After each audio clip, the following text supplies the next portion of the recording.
Welcome to हरियाली education hubs friend. कनिष्ठ सहायक 2026 के लिए हम पीवाईक्यू की प्रैक्टिस कर रहे हैं। तो देखते हैं आज का पार्ट, हमारा 7वां पार्ट है आज। देखिए, इससे पहले मैंने वर्णमाला, भाषा, वर्तनी वगैरह के पीवाईक्यू सारे करा दिए हैं। आज वर्तनी के साथ साथ हमारे जो विराम चिन्ह होते हैं उनको भी देखते हुए चलेंगे, पीवाईक्यू उनसे रिलेटेड। देखते हैं आज हमारा क्वेश्चन नंबर 43 से आगे बढ़ेंगे। शब्द में प्रयुक्त वर्णों की सही क्रमिकता को क्या कहते हैं? क्रमिकता मतलब इनका जो सीक्वेंस होता है उसको क्या बोलते हैं, पूछा गया है। तो इसको वर्तनी बोलते हैं। वर्तनी मतलब स्पेलिंग। ठीक है, कल तक हम इन्हीं के प्रैक्टिस भी कर रहे थे। नेक्स्ट क्वेश्चन देख लेते हैं। शुद्ध वर्तनी का चयन कीजिए। शुद्ध वर्तनी ये अधोपतन होता है। ठीक है, अधोपतन हमें लगता है कि अधोपतन होगा, ये वाला नहीं होता है, अधोपतन होता है। ऑप्शन बी हो जाएगा इसका। नेक्स्ट क्वेश्चन देखते हैं। पहले इधर लेफ्ट वाले हम पूरे कर लेते हैं, ठीक है, फिर राइट वालों में आएंगे। क्वेश्चन नंबर 45 देखेंगे हम। अर्धविराम चिन्ह का कौन सा है? देखिए, अर्धविराम होता है ये वाला। एक इसी के जैसा अल्प विराम भी आता है। अल्प विराम बोलते हैं ऐसा जो कॉमा होता है। ठीक है, अर्धविराम, ये अर्धविराम हो, अल्प विराम है। एक उप विराम भी आता है, ऐसे ऐसे होता है वो। ठीक है, इनको ध्यान रखना, इनमें कंफ्यूजन आता है। ये उप विराम होता है, ये वाला उपविराम होता है, ये अल्प विराम हो गया कॉमा, और ये हो गया अर्धविराम। ठीक है, इतना ध्यान में रखना। नेक्स्ट क्वेश्चन देख लेते हैं। किसी बड़े नाम पर आदि का संक्षिप्त रूप लिखने के लिए हम किस चिन्ह का उपयोग करते हैं? मतलब कि बड़े नाम के लिए, जैसे ना गांधी जी हो गए या ये हो गए, तो उनके लिए हम क्या किसका अवतरण चिन्ह का यूज करते हैं? इसको अवतरण को उद्धरण चिन्ह भी बोलते हैं, इनको इंग्लिश में इन्वर्टेड कॉमा बोलते हैं। ये दो प्रकार के होते हैं, इकहरा उद्धरण चिन्ह और दोहरा उद्धरण चिन्ह। सिंगल इन्वर्टेड कॉमा और double inverted comma. Single inverted comma ऐसा होता है और डबल इन्वर्टेड कॉमा ऐसा होता है, जो कि इसमें ब्रैकेट में दिखाया भी गया है। ठीक है, ऑप्शन डी हो गया इसका। ठीक है, आप लोग बताइएगा। मैं आप लोगों के लिए कोशिश करता हूँ कि रोज थोड़ा सा वीडियो की क्वालिटी, रोज आप लोगों के लिए थोड़ा बहुत कुछ ना कुछ उसमें सुधार करूं, और आप लोगों के लिए अच्छी से अच्छी क्वालिटी लेके आऊं, जिससे कि आप लोगों को अच्छे से समझ में आए। ठीक हो गया? आप लोग जरूर बताइएगा मुझे कि कुछ सुधार हो रहा है, या आप लोगों को अच्छा लग रहा है, नहीं लग रहा है, और अंदर आ रहा है, नहीं आ रहा है, कि मतलब आप लोगों के अच्छे से समझ में आ रहा है, नहीं आ रहा है, चीजें अच्छे से दिख रही है। नेक्स्ट क्वेश्चन देखते हैं। क्वेश्चन नंबर हमारा हो जाएगा 47। निम्नलिखित में से संकेतवाचक वाक्य को चुनिए। संकेतवाचक का मतलब क्या होता है? जो संकेत कर रहा है। इसमें हमारा ऑप्शन हो जाएगा इसका ऑप्शन बी। ये यदि वर्षा होती तो फसल होती। फसल किस पे, किसकी ओर संकेत कर रही है? बारिश पे। तो ठीक है, तो यहाँ पर हमारा हो जाएगा ऑप्शन बी, अल्प विराम। देखिए, मैंने जो अभी बताया था ऊपर, तो वो आ गए हैं यहाँ पर। अल्प विराम क्या होता है? तो अल्प विराम ये हमारा कॉमा, ऑप्शन डी हो जाएगा। ठीक है, इसका इतना ध्यान रखिएगा। देखिए, मैंने क्या बोला था? अर्धविराम, अर्धविराम की अगर बात करें हम, अर्धविराम, तो इसको बोलते हैं सेमीकोलन, ये वाला। ठीक है, इसको अर्धविराम बोलते हैं। देखिए, अंतर क्या होता है ना, एक होता है पूर्ण विराम, ये वाला जो दिया है ये पूर्ण विराम है, ये अल्प विराम है, ये वाला पूर्ण विराम है, पूर्ण विराम, ये अल्प विराम है, कॉमा बोल दें जिसको, अल्प विराम, ये अर्ध विराम है। ठीक है, होता क्या है, इसमें पूर्ण विराम में सबसे ज्यादा रुकते हैं, अल्प विराम में, ये अर्ध विराम में उससे कम, और अल्प विराम में उससे कम। अब ये भी बोल सकते हैं कि हम अर्ध विराम जो होता है हमारा, ये अल्प विराम और पूर्ण विराम की बीच की अवस्था है, यानी कि ऐसा विराम जिसमें अल्प विराम से अधिक रुकते हैं और पूर्ण विराम से कम रुकते हैं। ठीक है, तीन हो गए, एक पूर्ण विराम हो गया, एक अर्ध विराम हो गया ऐसा वाला, और एक ये कॉमा हो गया। ये पूर्ण विराम हो गया, इसको फुल स्टॉप बोलते हैं। ये सेमीकोलन हो गया, इसको अर्ध विराम बोलते हैं। और ये कॉलन हो गया, या कॉमा बोल देते हैं इसको। ठीक है, तो ये हो गया हमारा अल्प विराम, ये अल्प विराम, ये अर्ध विराम, और ये पूर्ण विराम। ठीक है, इतना ध्यान में रखना आप लोग। देखिए, अब नेक्स्ट क्वेश्चन देख लेते हैं हमारा। पहले इनको ही पूरे कर लेते हैं, फिर उस साइड में जाएंगे हम। ठीक है, अब देखिए, ये चीज फिर ये रिपीट हो गया। देखा, हमने कल भी देखा था, मैं बता रहा था ना, ये बहुत ज्यादा इंपॉर्टेंट है, ये आता ही आता है। निम्नलिखित बर्तन में से कौन सी शुद्ध है? मतलब इसने पूछा है कि बर्तन की दृष्टि से कौन सा शुद्ध है, तो इसमें से ये शुश्रुवा इसका सही है, ऑप्शन ए। देखिए, इसको ऐसे याद करना, शुश्रुवा, शुश्रुवा, शुश्रुवा, शुश्रुवा, छोटा मतलब शौ तालव्य शौ जो होगा वो छोटा होगा, स्रो में बड़े यू की मात्रा होगी, और फिर हमारा ये जो मूर्धन्य दो है सौ है ये सबसे पीछे होगा। देखिए मैंने 100 के प्रकार आपको बताए थे, 100 3 प्रकार के मैंने आपको बताए थे वर्णमाला वाले, जब हम पीवाई कर रहे थे। ये 3 प्रकार के हमारे 100 होते हैं, ठीक है। ये वाला होता है हमारा, इसको क्या बोलते हैं, तालव्य शौ, इसको मूर्धन्य शौ, और इसको दंत्य शौ, ठीक है।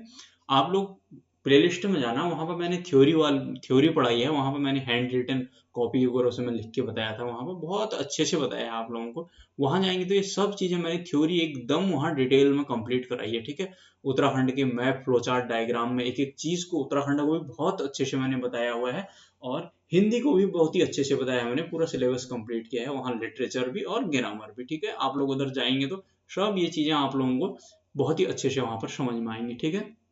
और ये हमारी हिंदी कंप्लीट हो जाएगी तो हिंदी की पेपर हम उत्तराखंड में सारे सब्जेक्ट आप लोगों के बहुत अच्छे से मैं कवर करा दूंगा। बस आप लोग लगे रहना, बहुत अच्छे से 5-6 महीने में तो बहुत ही अच्छी तैयारी हो जाती है यार, आप लगे रहना। देखो PYQ पढ़ने को क्यों बोलते हैं, PYQ में क्या होता है, बहुत सारे रिपीट हो रहे हैं ना, इससे हमें थीम पता चलती है कि कहाँ से क्वेश्चन कहाँ से बना रहे हैं आखिर। देखिए सिलेबस जरूर देखना चाहिए, सिलेबस देखिए कि सिलेबस से पता चलता है कि हमें पढ़ना क्या है, और फिर सिलेबस के बाद PYQ से हमें ये पता चलता है कि पढ़ना कितना है। देखो सिलेबस में कभी खुदाई नहीं करनी चाहिए। हम लोगों की गलती क्या होती है कि हमने एक बार सिलेबस पकड़ा तो उसी में अंतिम संस्कार हो जाता है हमारा, एक ही चैप्टर में पहले वाले टॉपिक में ही अंतिम संस्कार हो जाता है हमारा। हम लोग आगे बढ़ते ही नहीं है। क्या करना होता है ना, सिलेबस को फटाफट फटाफट धड़ल्ले से आगे को देखो, उसमें सिलेबस में क्या क्या है उसमें एक नजर में मारो, उसको फटाफट फटाफट चीजों को कंप्लीट करो, फिर उसके बाद फटाफट PYQ में आ जाओ। PYQ में यार ये देखो कि इस सिलेबस में से ये कौन से वाले टॉपिक में से ज्यादा, इस इतने पूरे सिलेबस में से कौन से वाले रीजन से ज्यादा पूछ रहा है, कौन से वाले टॉपिक ज्यादा ज्यादा पूछ रहे हैं, ये इसका फेवरेट एरिया कौन सा है, और ये कौन सी थीम से ज्यादा पूछ रहा है, वो वाले PYQ करते गया, उनमें ज्यादा जोर मारा, और ऐसा नहीं कि औरों को छोड़ दिया, और उनको फटाफट सरसरी निगाह से उनको भी भगाते रहा। फिर ऑब्जेक्टिव एग्जाम में, वनडे एग्जाम में तो क्लिक कर जाता है यार। जैसे लोअर अपर और RO हैं, जो मतलब जो डिस्क्रिप्टिव एग्जाम होता है उसमें राइटिंग की प्रैक्टिस करी, राइटिंग प्रैक्टिस, उसमें राइटिंग का खेल होता है सब, ठीक है। राइटिंग करते जाओगे तो चीजें आती जाती है। अब तुम्हें फैक्ट है, सारी चीजें पता है, डेटा फैक्ट फिगर डेटा सब पता है, तो उनको फिर वही तो करना होता है, कनेक्ट करना होता है एक दूसरी चीजों को, बस वही खेल होता है। देखते हैं पहले हमारा मिशन, जैसे हम मिशन ये कनेक्ट स्ट्राइक 2026 लेके चल रहे हैं, जो 10 मई को पेपर होगा। अब इसका मतलब ये थोड़ी है कि यार कि ये पूरे खाली कनेक्ट स्ट्राइक के लिए है। मैं बता रहा हूँ कि जिसका एक एग्जाम निकलता है उसके सारे एग्जाम निकलते हैं। अब इसमें देखो सब ये सारे एग्जाम के तो हैं। ये देखो ये वाला देखो, ये ईओ का पिछले साल का ये देखो, ये हम सारे ही पेपर तो पढ़ रहे हैं, सभी के लिए तो पढ़ रहे हैं, इसका मतलब ये सभी के लिए है ना। ये ईओ का पढ़ रहे हैं हम, ठीक है। अभी देखते हैं, अभी आएंगे इसमें भी, इधर वालों को पहले कंप्लीट कर लेते हैं, लेफ्ट वालों को। कौन सा शब्द वर्तनी की दृष्टि से शुद्ध है। देखिए मैं आप लोगों को बीच बीच में ऐसे बताते रहूंगा, संडे को थोड़ा ऐसे गपशप भी मार लिया करेंगे, जिससे कि आप लोगों के भी जो डाउट होंगे वो भी क्लियर हो जाएंगे, और मतलब चीजों में थोड़ा ठीक रहता है, ठीक है। तो अभी हम इसको आगे बढ़ाते हैं। कौन सा शब्द वर्तनी की दृष्टि से शुद्ध है। देखिए शुद्ध रहता है इसमें बी, वत्सर्य, इसमें क्या होता है, आधा, तो भी आधा होता है, और ये शो भी आधा है, और रो भी आधा है, ऊपर रेप वाला। मैंने आपको बताया था ये रो जो होता है, मैंने वहां थ्योरी में पढ़ाया है, रो के मैंने 3-4 रूप बताए थे आपको, ठीक है। लुंठित हो गया, ठीक है, और ये नीचे वाला इसको पदेन बोलते हैं, ये वाला रडार हो गया, ठीक है। ये नीचे लगता है जो, जैसे ट्रक, महाराष्ट्र, इस प्रकार से जो नीचे लगता है, ठीक है। ये हो गया हमारा, ये हो गया, ठीक है। ये हमारा लुंठित हो गया, ये वाला पदेन हो गया, ये हमारा रडार हो गया, और ये जो बोल रहा था मैं, ये ऊपर लगता है जो, इसको रेफ बोलते हैं, ठीक है। रेफ, ये क्या होता है, ये स्वर रहित होता है, मतलब इसमें स्वर नहीं होता है। मतलब स्वर रहित का मतलब हुआ, देखिए वर्ण क्या होते हैं ना, वर्ण के अंतर्गत हमारे जो स्वर व्यंजन होते हैं, स्वर तो स्वतंत्र होते हैं, वो स्वर के अंदर जो व्यंजन होते हैं वो स्वरों की सहायता से बोले जाते हैं, उनका अपना, अगर वो अकेले होंगे तो फिर उनका क्या होता है, वो अधूरे होते हैं, ठीक है। तो यहाँ पर ये जो रॉ होता है, देखिए अगर रॉ की बात करें ना, इस वाले रॉ की बात करूंगा आपको, ये वाला रॉ है जो, ये रॉ को अगर मैं खोलूंगा तो ये आधा रॉ प्लस ओ से मिलकर बना है, ठीक है। तो कोई भी चीज, जैसे मैं सपोज क की बात करूं, ये जो है, तो ये बना कैसे है, आधा क प्लस ओ, ये ऐसे मिलके बना है। अब यहाँ पे जो रेफ वाला रॉ होता है ना, ये अकेला होता है, मतलब ये आधा ही होता है, इसलिए ये आधा। देखिए वर्ण कब बनेगा, ये व्यंजन कब बनेगा, जब पूरा होगा, जब पूरा होगा तब बनेगा, जब पूरा नहीं होगा तो रेफ अगले वाले के सिर में चले जाता है, ठीक है, अगले वाले के उसमें टॉप में चले जाता है। इसको देखो सिर में वैसे बोलते हैं ना, इसको सिरो रेखा बोलते हैं, इस सिरो रेखा से ऊपर यहाँ चले जाता है नेक्स्ट वाले के, ठीक है। जैसे ये देखो बर्तनी, यहाँ पर बर्तनी लिखा है ना, तो ये यहाँ पर इसका मतलब ये वाला रॉ ये जो है ये आधा है, ठीक है। ये नहीं तो ऐसा होता, अगर ये रॉ सपोज पूरा होता ना तो ये ऐसा हो रहा बन रहा होता बर्तनी, ये ऐसा लिख रहे होते हैं हम इसको। अब ऐसा क्यों नहीं लिख रहे हम, ये वाला रॉ यहाँ ऊपर क्यों से लिखे है, क्योंकि ये आधा ही है, ठीक है, ये स्वर रहित है, इसमें स्वर नहीं है, ये खाली व्यंजन है और खाली रॉ है, ठीक है, तो इसलिए यहाँ चले गया है। इतना समझ में आया होगा, ठीक है। तो इसका राइट आंसर हमारा हो जाएगा वत्सर्य, ठीक। पूरा एक्सप्लेन करते हुए चलेंगे, फिर जो जो समझ में जहाँ पर थ्योरी में कहीं पे दिक्कत होगी तो मुझे बताना, मैं दोबारा से आप लोगों को प्रॉपर वहां बता दूंगा। एक थ्योरी वाली क्लास ही ले आऊंगा, जो भी करेंगे देख लेंगे वो, ठीक है। आप लोग बता देना कहीं पे दिक्कत होगी, तो मैं यहीं पर भी बहुत अच्छे से एक्सप्लेन करने की कोशिश करूंगा आप लोगों की, ठीक है। शब्दों का संक्षिप्त रूप लिखने के लिए प्रयुक्त होने वाले चिन्ह को क्या कहते हैं, शब्दों का संक्षिप्त रूप लिखने किसका प्रयोग होता है, ये लाघव चिन्ह होता है इसका आंसर, ठीक है। लाघव चिन्ह मतलब जैसे कि डॉक्टर साहब, डॉक्टर लिखते हैं ना, जैसे ये आगे से ये वाला होता है जो, इसको लाघव चिन्ह बोलते हैं, ठीक है। इस प्रकार के जो होते हैं डॉक्टर इंजीनियर या जो भी कुछ भी आगे से वो डॉट वाला जो होता है, ठीक है। इसने दिया भी है, देखो यहाँ पर ये वाला जो है, ये वाला जो है ये उत्तर प्रदेश में जैसे, ठीक। नेक्स्ट क्वेश्चन देख लेते हैं हम, इनमें से विवरण चिन्ह कौन सा है, विवरण चिन्ह, तो विवरण चिन्ह हम लिखने में भी इसका प्रयोग करते हैं, विवरण चिन्ह ये वाला होता है, ठीक है, ये और ये, ठीक, इसको विवरण चिन्ह बोलते हैं, ठीक। नेक्स्ट क्वेश्चन देख लेते हैं अब हम, जब वाक्य लिखते समय कोई भी पद वाक्य में आना आवश्यक है लेकिन लिखते समय वह छूट जाए तो उसे किस चिन्ह से प्रयोग करते हैं, तो इसके लिए होता है हमारा कौन सा, इसको त्रुटिबोधक चिन्ह भी बोलते हैं, ये ऐसा वाला होता है, जैसे सपोज इन दोनों के बीच में कुछ छूट गया तो इस यहाँ पर ऐसा बना देते हैं, ये ऐसा वाला है, इसको त्रुटिबोधक चिन्ह भी बोलते हैं, इसको हंस पद भी बोलते हैं और इसको त्रुटि मात्रक चिन्ह भी बोलते हैं, ठीक है। ये क्वेश्चन नंबर इसके ऑप्शन दिए होंगे, ये 60 है ना, ये दूसरा पेज आ गया, मैं तो एक तरफ से लेफ्ट लेफ्ट करा के जा रहा हूँ, ये इधर होगा इसका, इसके ऑप्शन है, ठीक है, ये राइट में होंगे इसके, क्योंकि मैं लेफ्ट लेफ्ट वाले पूरे करा दे रहा हूँ 60 वाले के। देख लेते हैं एक बार, देखिए ये वाला इसमें, ये वाला है, हाँ ये हंस पद बोलते हैं इसको, हंस पद ऐसा होता है, ऐसा, ठीक है। जैसे ना सपोज यहाँ पर कोई चीज छूट गया, मैं जैसे ले लेता हूँ, वाक्य लिखने के दौरान है, तो जैसे इसने लिखने वाला गायब कर दिया सपोज, यहाँ से ये हट गया सपोज, तो यहाँ पर क्या करेंगे हम, ऐसा बनाएंगे, फिर यहाँ पर लिखने लिख देंगे, ऐसा होता है जो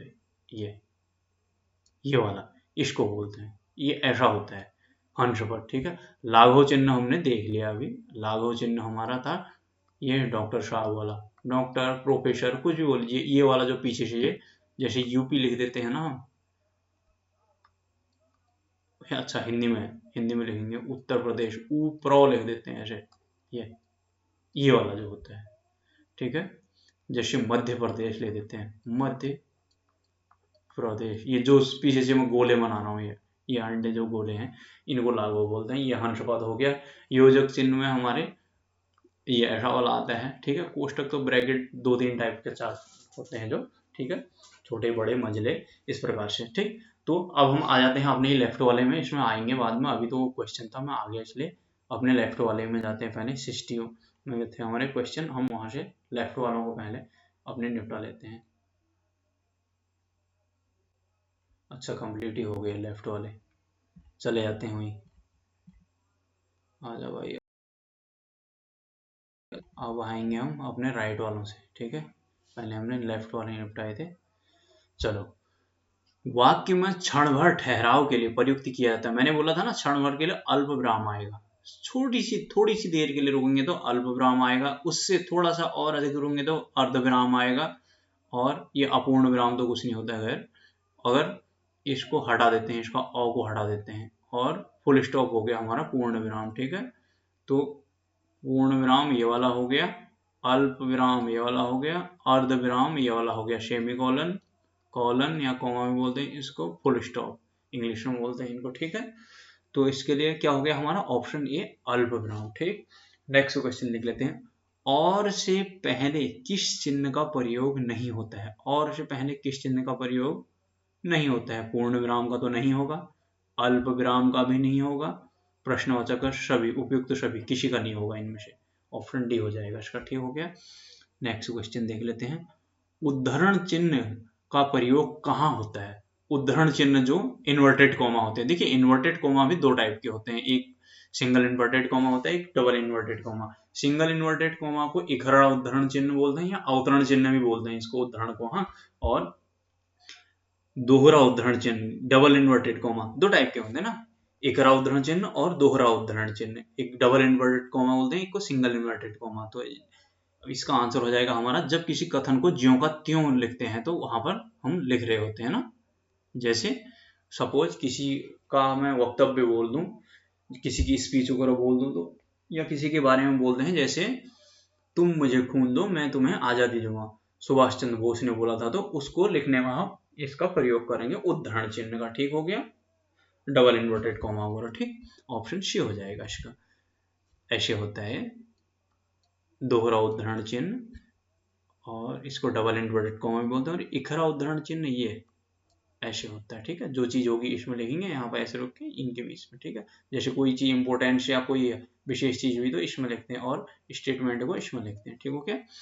निम्नलिखित में से किस शब्द में योजक चिन्ह हाइफन आवश्यक है, मतलब इनमें किस में लगाया जा सकता है बोल रहा है। देखिए योजक चिन्ह जो हाइफन होता है ना, ये हम समास जब पढ़ते हैं तो वहां पर भी होता है, ठीक है। समास में हमारा कौन सा समास आएगा, द्वंद्व आता है, तो उसमें जो दोनों पद प्रधान होते हैं, जहाँ पर वहां पर आ रहा होता है वो, ठीक है, दोनों पद प्रधान होते हैं वहां पर, अगर उसका समास विग्रह करेंगे तो उसकी जगह में ये तथा अन्य वगैरह आता है, ठीक है। तो यहाँ पर ग्रामवासी इसमें तो आएगा नहीं, ये तो जुड़ा हुआ है, एक समान नहीं है, गंगा जल इसमें भी नहीं आएगा, राजकुमार में भी नहीं आएगा, ये आएगा हमारा राम लक्ष्मण। अगर इसको हम अलग करेंगे तो राम और लक्ष्मण होगा, ये राम और लक्ष्मण,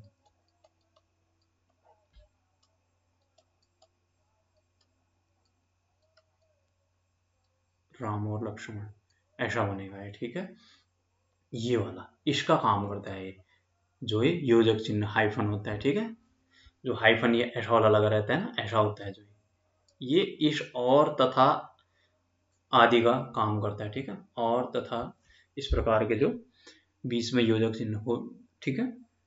आगे हम ग्रामर में मैंने पढ़ा है, आप लोग थ्योरी वाले में जाएंगे तो बहुत डिटेल में आप लोगों को चीजें मिलेंगी वहां पर, ठीक है। जो नई साथी हैं उनके लिए तो रामबाण का काम करेगा वो, ठीक है। और आगे इनमें भी आएंगे तो आगे पीओक्यू इनके इनमें यहाँ भी बहुत अच्छे से समझाऊंगा आप लोगों को, फिक्र करने की आपको जरूरत नहीं है, ठीक है। नेक्स्ट क्वेश्चन देख लेते हैं हम, क्वेश्चन नंबर 53 देखते हैं, निम्न में शुद्ध शब्द नहीं है, इस चीज का जरूर ध्यान देना, हाँ। ये जो नहीं है वाला ना, ये बड़ा दिक्कत कर देता है, हमें लगता है कि शुद्ध है तो हम मार देते हैं सीधे, तो नहीं है करके इसमें जरूर ध्यान देना, ठीक है। शुद्ध नहीं है, देखिए हमने कल देखा था, मैंने बहुत जोर भी दिया था इसमें, ये बिल्कुल शुद्ध है, ठीक है। ये भी शुद्ध है, जगत गुरु भी शुद्ध है, हमने कल आशीर्वाद पढ़ा था, ये अशुद्ध है, ठीक है। हमने आशीर्वाद कैसे पढ़ा था, आशीर्वाद हमने ऐसे पढ़ा था, आशीर्वाद, ठीक है, वाद ऐसे करके, इधर लिख देता हूँ मैं, उधर जगह नहीं हो रही, आशीर्वाद, आशीर्वाद ऐसे होता है। देखिए अब यहाँ पे जो ये रॉ जा रहा है ना, ये भी क्या है, रेफ है। अगर सपोज ये भी क्या है, इसका मतलब स्वर रहित है, अगर ये स्वर सहित होता तो क्या करता है, ये यहाँ पर आता है, ये ऐसे लिखते हैं इसको, आशीर्वाद ऐसे लिख रहे होते हैं इसको, अगर ये स्वर सहित होता तो।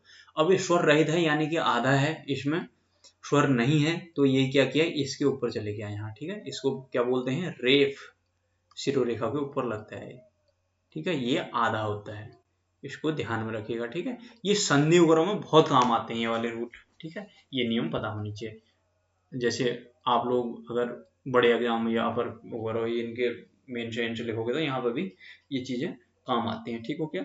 नेक्स्ट क्वेश्चन देखते हैं, निम्नलिखित में से अशुद्ध चुनिए। देखिए शुद्ध अशुद्ध क्या लिखा है वो देखना जरूरी है, शुद्ध लिखा है या अशुद्ध लिखा है, ठीक है। तो देखिए आशीर्वाद हमने अभी देख लिया, ये शुद्ध है, अशुद्ध बताना है हमें, ठीक है। अलौकिक भी शुद्ध है।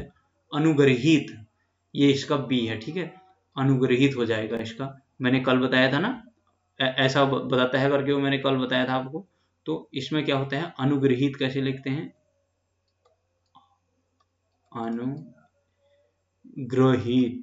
ग्रहित।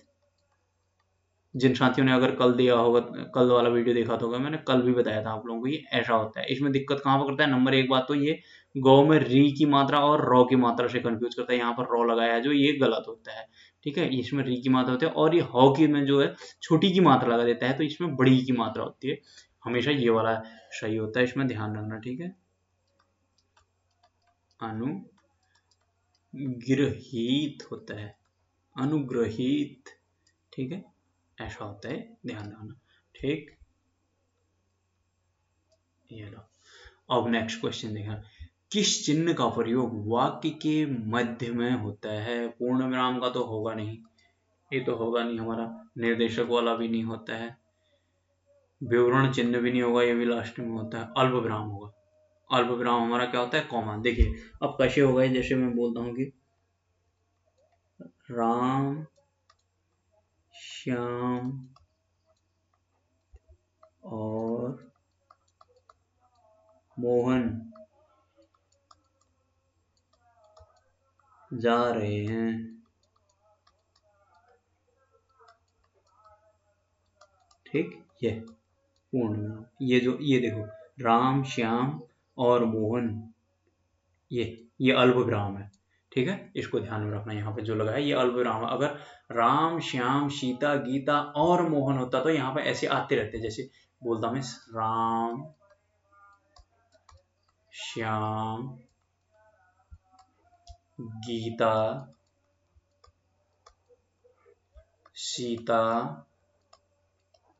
और मोहन, अब लिखता है यहाँ पर, उसके बाद आगे वो डॉट डॉट, यही वाला सेंटेंस पूरा हो जाएगा, यही वाला सेंटेंस यहाँ पर लिख देते हैं, ठीक है। तो यहाँ पर राम, ये यहाँ पर कॉमा लगाया हमने, श्याम कॉमा लगाया है, गीता यहाँ पर कॉमा लगाया है, ठीक है। तो ये कहने का मतलब कहाँ रहे, हमारे वाक्य के बीच में आ रहे हैं, ठीक है, मध्य में होता है, तो क्या हो गया वो अल्प विराम, यानी कि हमारा कॉमा, ये वाला, ठीक है। अब आगे बढ़ते हैं, अगला क्वेश्चन देखते हैं। आशा करता हूँ आप लोगों के आ रहे होंगे समझ में, ठीक है। ये लाघव वाला मैंने आपको पहले ही बता दिया है, लाघव हंस पद वाला, एक क्वेश्चन नंबर 60 था हमारा, वो तो उधर आया था, तो मैंने यहाँ करा दिया आप लोगों को, ठीक है, पहले ही करा दिया था। अब देख लेते हैं हमारा 61 वाला, द्वंद्व समास के, अभी मैंने ये भी बताया था आप लोगों को। देखिए थीम वही आती है ना यार, मैंने बताया आप लोगों को कि थीम, देखिए द्वंद्व समास, अभी मैंने थोड़ी देर पहले दूसरे क्वेश्चन में इस द्वंद्व समास की थीम आई थी, तो वहां पर बताया था कि वहां पर मैंने द्वंद्व समास समझाया था आपको, क्योंकि थीम दोनों की सेम है ना। अब एक ही थीम से वो बहुत सारे क्वेश्चन बना देता है, ठीक है। अगर आपको थीम क्लियर होगी तो उस चीज की कुछ भी क्वेश्चन पूछ ले, तो पूछ जो पूछना है, ठीक है। द्वंद्व समास के पदों के बीच में प्रायः किस विराम चिन्ह का प्रयोग होता है, किस विराम चिन्ह का प्रयोग होता है, हमने विराम चिन्ह अभी देखे थे, द्वंद्व समास के बीच में ये वाला होता है हाइफन हमारा, ठीक है, ये युग्म, ठीक। ये राम भाई, मतलब राम श्याम, भाई बहन, इस प्रकार के जो होते हैं ना, मतलब कि दोनों पद प्रधान होते हैं वहां पर, जहां पर तो जैसे राम लक्ष्मण,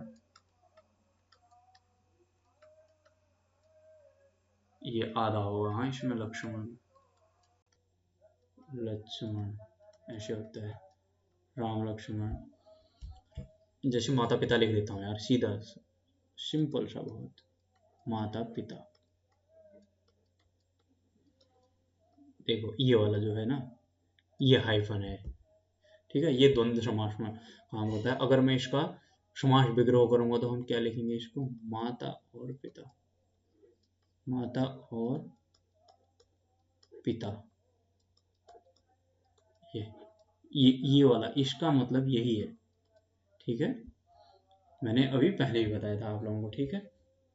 यहाँ पर ओवर राइडिंग हो गई थी, ये समझ में नहीं है तो इस वाले को देखो, ठीक है। इसने क्या पूछा, द्वंद्व समास के पदों के बीच में किस विराम चिन्ह का प्रयोग किया जाता है, तो इसका किया जाता है, ठीक है, योजक चिन्ह बोलते हैं इसको, ठीक है, जो जोड़ने का काम करता है, दोनों को जोड़े ना, तो इसको क्या बोल देते हैं, योजक चिन्ह, ठीक है। इसको समास में द्वंद्व समास में लगाया जाता है, ठीक। अगला क्वेश्चन देख लेते हैं हमारा,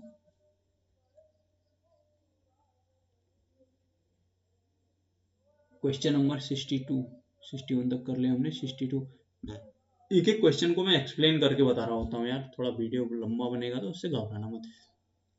दो से अधिक समान स्तरीय पदों में अलगाव दिखाने के लिए इनमें से किस विराम चिन्ह का प्रयोग किया जाता है, उपविराम। देखिए मैंने अभी थोड़ी देर पहले बताया था ना आपको, इसका आंसर उपविराम है, ठीक है, ये उपविराम, देखो मैंने बताया था ना आप लोगों को, देखो वहां पर क्या बताया था मैंने, देखिए यहाँ पर देखते हैं एक बार, ये क्या है, अल्प विराम, ये क्या है, अर्ध विराम, ये सबसे पहले इसको लिखते हैं, ये है पूर्ण विराम, ठीक है, ये क्या है, उपविराम, ये क्या है, लाघव चिन्ह, और ये क्या है हमारा, ये हमारा समास वाला, ठीक है, द्वंद्व समास वाला हमारा जो हाइफन होता है, ठीक है, योजक चिन्ह बोलते हैं जिसको, ठीक। तो इतना ध्यान रखना ये चीजें। तो उपविराम, अब जैसे बोला है ना, दो से अधिक समान स्तरीय पदों में अलगाव दिखाने के लिए किस विराम चिन्ह का प्रयोग किया जाता है, तो इसका किया जाता है, जैसे ये इसने दिया है नीचे एग्जाम्पल, देखो इसके, विज्ञान और वरदान, अभिशाप, ये यहाँ पे दिए है ना, विज्ञान, वरदान या अभिशाप, उदाहरण, ये पहले इसने ऐसा चिन्ह लगाया है, राम सो गया, ठीक है, प्रदूषण एक अभिशाप, सबसे अच्छा इससे समझो, ये जो विज्ञान वाला है, ये अच्छा एग्जाम्पल दिया है इसने, विज्ञान, इसके बाद ये देखो इसने ये लगा दिया उपविराम, फिर उसके बाद बोल रहा है कि वरदान या अभिशाप, वरदान या अभिशाप,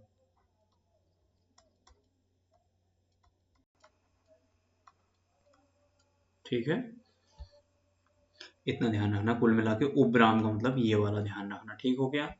नेक्स्ट क्वेश्चन देख लेते हैं, वर्तनी की दृष्टि से इनमें से कौन सा शब्द शुद्ध नहीं है, पूछा है, हाँ उसने, इसको मैं बार बार जोर लगा के बोल रहा हूँ, आप लोगों को इन्हीं चीजों में कंफ्यूजन होता है, आ रहा होता है क्वेश्चन, वहां गलत हो जाता है। कौन सा शुद्ध नहीं है पूछ रहा हो, आज सही है, ऐसना सही है, अलौकिक सही है, सिंदूर, सिंदूर लिखा है इसने, सिंदूर, ये बड़ी यू की मात्रा होनी चाहिए इसमें, ऐसा होना चाहिए, इसका ऑप्शन डी हो जाएगा, ठीक है, सिंदूर होता है, सिंदूर, ठीक है, ऑपरेशन सिंदूर भी अभी चला था, ठीक है, तो इसने छोटा यू की मात्रा लिखी है, देखो योम आया हुआ है 2026 के, ये जो जून के टाइम में जो ग्रेजुएट लेवल वाला स्तरीय पेपर दोबारा होगा ना, उसमें ईओ जुड़ के भी आ सकता है, या फिर ईओ वैसे भी आ सकता है, अकेले भी संभावना रहती है ना, क्योंकि इलेक्शन ईयर है, ये लोग बचा के रखते हैं, तो ये लोग संभावना रहती है कि आएंगी भर्तियां, इसलिए आप लोग लगे रहो। देखो यार एक चीज, अगर आप लोग बहुत अच्छे से तैयारी कर लोगे ना ये 5-6 महीने, तो कनिष्ठ स्ट्राइक निकल जाएगा, तो आप लोगों को एक बैकअप के लिए मिल जाएगा, उसके बाद खुल के खेलो, फिर जो भी एग्जाम निकलने होंगे निकलते रहेंगे। और मैं बार बार बोलता हूँ कि जिसका एक निकलता है उसके सारे निकलते हैं, फिर वही हिसाब रहता है, जिसका नहीं निकल पाता है तो वो दिक्कत रहती है, फिर वो ऐसी थोड़ी थोड़ी कहीं न कहीं एरर रहते हैं ना यार। इनमें से शुद्ध वर्तनी वाला शब्द है, देखो शुद्ध वर्तनी वाला शब्द है, इसमें से हमारा कृशांगी है, कृशांगी, कृशांगी का मतलब क्या होता है, कृष प्लस अंगी है, तन, कृष अंगों वाली, यानी कि दुबली पतली लड़की होती है जो, उसको बोलते हैं, ठीक है, पतली, कृष मतलब पतली, ठीक है, वो झाड़ पात जैसी बोल लीजिए आप, ठीक है, तो कृशांगी सही है। इसमें निरोग का शुद्ध क्या होता है, फिर निरोग नहीं होता है, ये नीरोग होता है,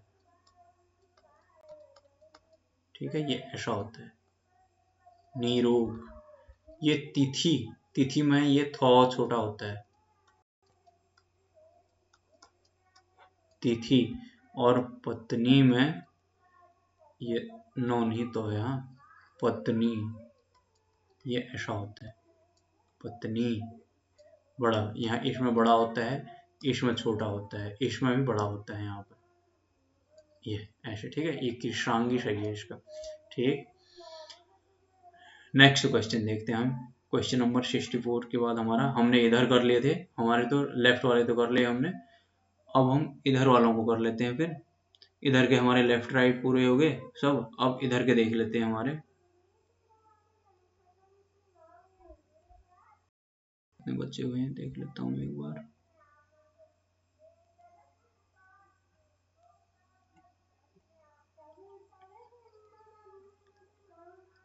यहाँ से स्टार्ट करते हैं।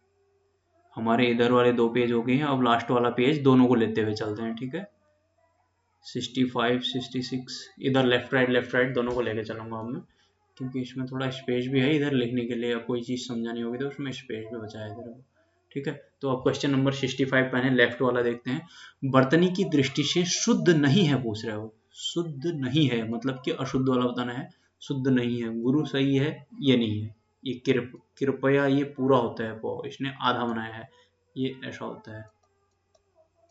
कृपया ऐसा होता है, इसने इसको आधा बनाया है, ये भी सही है, ये भी सही है। मिष्ठान होता है, हाँ मिष्ठान, हमें लगता है कि मिष्ठान होता है, ये मिष्ठान ऐसा होता है, लास्ट में ऐसा होता है, इसको ध्यान रखना, ठीक है।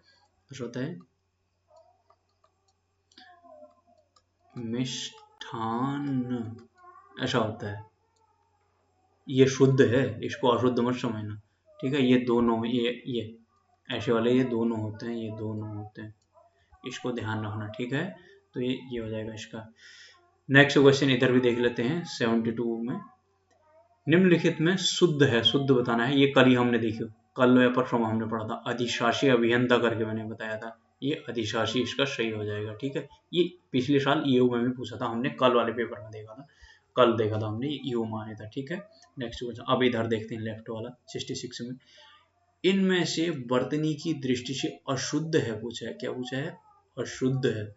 तो अशुद्ध हमारा क्या है, आदृत चाहिए, त्रिकोण चाहिए, दृश्य चाहिए, उरीण, इसका ये गलत है, ये उरीण होता है, उरीण बड़ी की मात्रा होती है, ये यहाँ से बड़ी की मात्रा होती है इसको, ठीक है। अब इधर वाला क्वेश्चन देखते हैं। कथन को उद्धृत करने के लिए किस चिन्ह का प्रयोग किया जाता है। कथन को उद्धृत करने के लिए हमारा यानी कि उद्धरण चिन्ह आएगा, ठीक है। उद्धृत करने के लिए हमारा अवतरण चिन्ह था, यानी कि इन्वर्टेड कॉमा होते हैं। कहने का मतलब कि किसी को हम जब या तो कहीं पे किसी पर जोर दे रहे होते हैं, या किसी का स्टेटमेंट या कि कोई इंपॉर्टेंट चीज बता रहे होंगे, तो यहाँ पर वहां पर देखिए, अब ये 2 टाइप के होते हैं ना, इनमें भी फिर 2 टाइप के होते हैं। एक डबल इन्वर्टेड कॉमा होता है, एक सिंगल इन्वर्टेड कॉमा, इसको दोहरा उद्धरण चिन्ह या अवतरण चिन्ह बोलते हैं। इसको सिंगल इन्वर्टेड कॉमा ये होता है हमारा इखरा या एकल उद्धरण चिन्ह या अवतरण चिन्ह बोलते हैं इसको, ठीक है। ये किसी की बात ज्यों की त्यों कहनी होगी तो, या यहाँ पर कोई इंपॉर्टेंट चीज होगी तो उसको हाईलाइट करने के लिए भी इसका प्रयोग किया जाता है, ठीक हो गया। नहीं, हमारा ये हो गया। फिर उसके बाद हम अगला क्वेश्चन देखते हैं, इधर लेफ्ट में आते हैं 66 में इनमें से किस शब्द की बर्तनी अशुद्ध है पूछा है। अशुद्ध, अशुद्ध हमारा त्योहार सही है, सम्राट सही है, परीक्षा सही है, वर्ण, वर्ण कुछ नहीं होता, वर्ण, वर्ण होता है ये ऐसा, वर्ण, ये वाला इसका आंसर हो जाएगा। अब इधर देख लेते हैं 74। शुद्ध बर्तनी है, शुद्ध बर्तनी ये संश्लिष्ट वाला है, मतलब इसको संश्लिष्ट सिंथेसिस होता है जो, ठीक है। ये वाला सही है, ये और सब गलत है, ठीक है।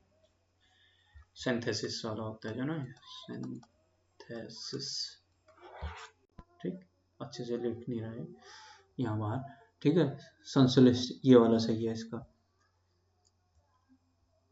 चल एक मिनट ऐसा होता है ना, सिंथेसिस ये चीज है, ठीक, संश्लिष्ट।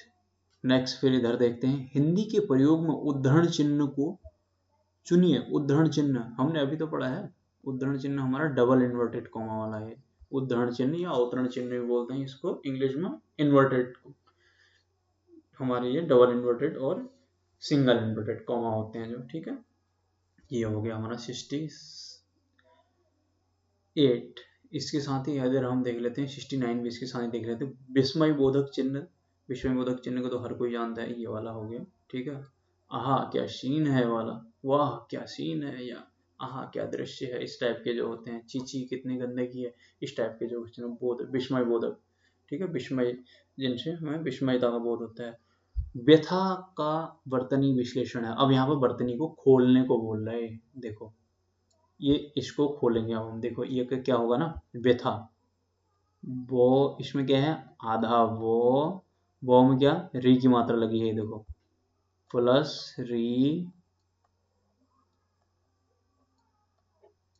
ठीक है, ये प्लस है यहाँ, देखो यहाँ पर थोड़ा साफ साफ लिख देता हूँ, आप लोगों को अच्छे से समझ में आएगा।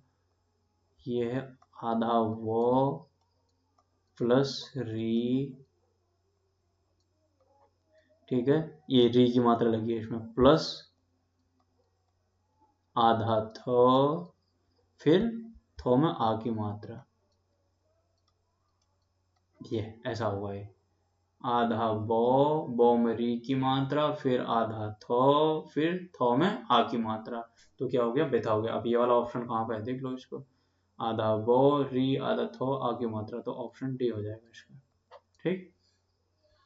नेक्स्ट क्वेश्चन देखते हैं, क्वेश्चन नंबर हमारा 76। क्वेश्चन नंबर 76 में क्या है, वाक्य को पढ़ने या बोलने में जो थोड़ी देर ठहराव आता है तो उसे कहते हैं, बहुत ही बार आ गया है तो अल्प विराम हमारा, ठीक है, अल्प विराम जो दिख, फिर बताता हूँ आपको मैं, थोड़ी देर ठहराव आएगा, अल्प विराम, फिर उसके बाद अल्प विराम में कॉमा, हाँ ऐसा होता है जो ये लो, और कर देता हूँ इसको, ये लो अल्प विराम, ठीक, फिर इसके बाद थोड़ा सा और समय लगेगा तो ये अर्ध विराम, फिर बहुत ज्यादा समय लगेगा तो मतलब पूरा ही रुक जाता है तो ये पूर्ण विराम, पूरा रुक जाता है, फुल स्टॉप, ठीक है। ये तीन भाई बहन है, तीन भाई हैं, ये क्या थोड़ा सा रुकेगा, इसके बाद थोड़ा और रुकेगा तो ये पूरा ही रुक जाएगा तो ये, ठीक है। देखो इसमें अल्प विराम पहला वाला है, ये अर्ध विराम जो है ये वाला है, और पूर्ण विराम ये वाला है, ठीक है। एक उप विराम भी मैंने बताया था आपको, ऐसा वाला, इसको भी ध्यान रखना, इसको क्या बोलते हैं, उप विराम, उप विराम बोलते हैं इसको, ठीक है। नेक्स्ट क्वेश्चन इधर देखते हैं, अब हम 70 में क्वेश्चन नंबर, उद्धरण या अवतरण कौन सा है, देखो ये चीज लगभग लगभग रिपीट जैसा नहीं हो गया, ये वाला ऑप्शन भी अभी हमने यहाँ भी देखा था, देखो ये आया है लैब असिस्टेंट 2015 में, और ये सेम आया है ऊपर देखो क्वेश्चन नंबर 68 में, ये उत्तराखंड पर्सनल असिस्टेंट में डायग्राम राइटर, डायग्राम राइटिंग वाला जो है, देखो इसमें इसने बस सिर्फ क्या किया है, थोड़ी सी लैंग्वेज चेंज की है और थोड़ा सा ऑप्शन चेंज किया है, सेम यही देखो, सेम यही चीज यहाँ रिपीट नहीं होगा, ये देखो थीम वही है ना, थीम क्या है, देखो थीम, इसलिए तो बोलते हैं पीओआईक्यू के लिए थीम, ये देखो उद्धरण अवतरण, यहाँ देखो उद्धरण अवतरण चिन्ह, ठीक है, ये चीज होती है, ये चीज समझ में आती है यहाँ से पीओआईक्यू करने का, ये मजा है, ठीक है। नेक्स्ट क्वेश्चन देखते हैं, क्वेश्चन नंबर 71 कर लेते हैं फिर। क्वेश्चन नंबर 71, निम्नलिखित में से कौन सा अर्ध विराम है, देखो अर्ध विराम ये हो गया बेचारा, फिर बताता हूँ, देखो ये अल्प विराम, ये पूर्ण विराम, ये अर्ध विराम, ये प्रश्नवाचक चिन्ह, ठीक है, क्वेश्चन मार्क। अब इधर क्वेश्चन नंबर 77 में किस शब्द में योजक चिन्ह आवश्यक है, ये देखो ये भी रिपीट हो रहा है, राम लक्ष्मण, ठीक है, राम अगर इस यहाँ पर लगेगा तो ये राम लक्ष्मण यहाँ पर लगना चाहिए था, देखो जैसे ना राम लक्ष्मण ऐसा होना चाहिए था, ठीक, ऐसा होना चाहिए। तो अब इसको अगर इसका विग्रह करेंगे ना, समास विग्रह, ये कौन सा द्वंद्व समास है हमारा, तो ये क्या हो जाएगा, राम और लक्ष्मण, ऐसा हो जाता है, ठीक है, ये चीज, ये द्वंद्व समास बोलते हैं इसको, ऐसा है, द्वंद्व, द्वंद्व समास बोलते हैं इसको, इसमें दोनों पद प्रधान होते हैं, दोनों पद प्रधान होते हैं इसमें, ठीक है। ये चीज देखिए, जैसे मैंने प्रधान लिखा है ना,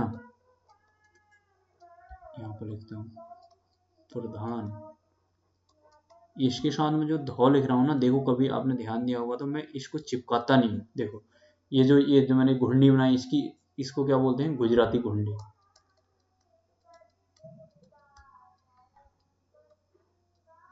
गुजराती घुंडी,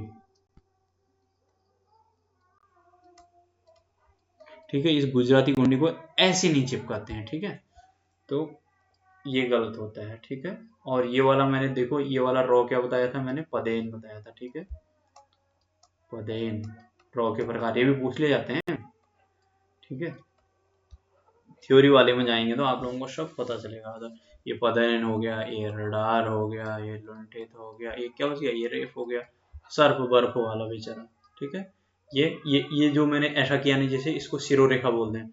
देखो जैसे मैंने राम लिखा तो उसके ऊपर से मैंने एक लाइन दी ना, राम, ये ऐसे इसको शिरोरेखा बोलते हैं, ठीक हो गया। तो आज की सभा हमारी हो जाती है यहीं पर समाप्त। हमारे क्वेश्चन आज के हो गए हैं कंप्लीट। तो इतना ही करते हैं फ्रेंड्स, आशा करता हूँ कि आप लोगों के अच्छे से समझ में आ रहे होंगे। तो अब करते हैं एंड वीडियो को, फिर कल मिलते हैं आपसे। Bye bye, take care.